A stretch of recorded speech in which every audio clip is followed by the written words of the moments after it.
नमस्कार। हमारे YouTube channel विजय वैदिक भारत में आपका स्वागत है। आपने हमारे YouTube चैनल को अभी तक सब्सक्राइब नहीं किया है तो हमारे YouTube चैनल को सब्सक्राइब जरूर कर लें। आज हम बात करेंगे एक ऐसे योद्धा की जिसने 1857 की क्रांति में अंग्रेज़ों के छक्के छुड़ाए थे। योद्धा का नाम है राव तुलाराम। राव तुलाराम 1857 की क्रांति का वो योद्धा जिसने 1 महीने तक अंग्रेज़ों को अपने गढ़ में उलझाए रखा। राव तुलाराम को लोग अहिरवाल नरेश, रेवाड़ी नरेश के नाम से भी जानते हैं। राव तुलाराम को 1857 का प्रथम भारतीय स्वतंत्रता संग्राम के मुख्य नेता के लिए जाना जाता है। इस वीडियो में हम आपको उनके बचपन से जवानी तक का सफ़र के बारे में सारी जानकारी देंगे। 9 दिसंबर 1825 को राव तुलाराम का जन्म रेवाड़ी के रामपुरा में हुआ था। उस वक्त रेवाड़ी, जिसे अहिरवाल का लंदन भी कहा जाता है, वहाँ उनके पिता राव पूर्ण सिंह का राज था। उनकी रियासत आज के दक्षिण हरियाणा में फैली थी, जिसमें करीब 87 गांव थे। राव तुलाराम जब 14 साल के थे तो उनके पिता का देहांत हो गया था। इसके बाद 14 साल की उम्र में ही उन्हें राजगद्दी संभालनी पड़ी थी, लेकिन पिता की मौत के बाद अंग्रेज़ों ने उनकी रियासत पर कब्जा करना चाहा। अंग्रेज़ों ने धीरे धीरे उनकी आधी से अधिक रियासत पर कब्जा कर लिया था। फिरंगियों की इस हरकत के बाद राव तुलाराम का खून खोलना लाजमी था। उन्होंने धीरे धीरे अपनी एक सेना तैयार की।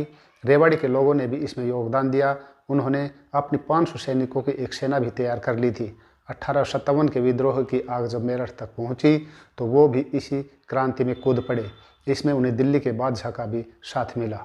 राव तुलाराम और उनके भाई के नेतृत्व में रेवाड़ी की सेना ने अंग्रेजी हुकूमत की नाक में दम कर दिया और रेवाड़ी व उसके आसपास के कई इलाकों पर कब्जा कर लिया।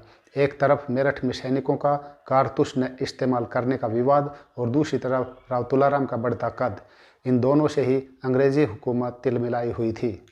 इसलिए उन्होंने राव तुलाराम को ख़त्म करने के इरादे से अपनी सेना को भेजा। उन्होंने ब्रिगेडियर जनरल सोबर्स को एक भारी सेना सहित रेवाड़ी की ओर रवाना किया। 5 अक्टूबर 1857 को पटौदी में उनकी झड़प राव तुलाराम की एक सैनिक टुकड़ी से हुई। उनके सैनिकों ने पूरे 1 महीने तक अंग्रेज़ों को घेरे रखा और आगे बढ़ने नहीं दिया। फिर अंग्रेज़ों ने कर्नल जेराल्ड को उनके साथ लड़ने के लिए भेजा। 16 नवंबर 1857 में अंग्रेजी सेना और राव तुलाराम की सेना के बीच नसीबपुर के मैदान में भीषण जंग हुई। राव तुलाराम की सेना ने अंग्रेजी सेना को कड़ी टक्कर दी। उनकी सेना का पराक्रम देख ब्रिटिश सरकार भी दंग रह गई। इस युद्ध में कर्नल जेराल्ड की मौत हो गई। इसके बाद अंग्रेज़ों ने चाल चलते हुए पास की रियासतों को अपनी ओर से राव तुलाराम के खिलाफ लड़ने के लिए राजी कर लिया। नारनौल में हुई लड़ाई में उसकी सेना के कई अहम योद्धा मारे गए। राव तुलाराम अंग्रेज़ों को चकमा देकर त्याता टोपे की सेना में शामिल हो गए, लेकिन बदले की आग को उन्होंने कभी बुझने नहीं दिया।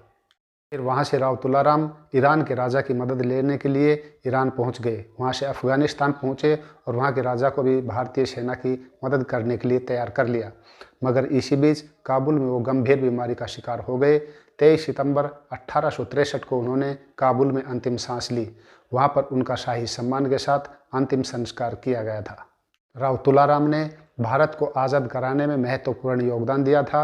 अपनी सेना खड़ी करने से लेकर भारतीय सेना को अंग्रेज़ों के खिलाफ मजबूत बनाने के लिए विदेशों से भी मदद मांगने में उन्होंने कोई कसर नहीं छोड़ी।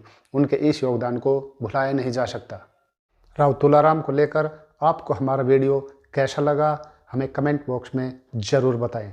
आपने हमारे YouTube चैनल को अभी तक सब्सक्राइब नहीं किया है तो हमारे YouTube चैनल को सब्सक्राइब ज़रूर कर लें। जय हिंद, जय भारत।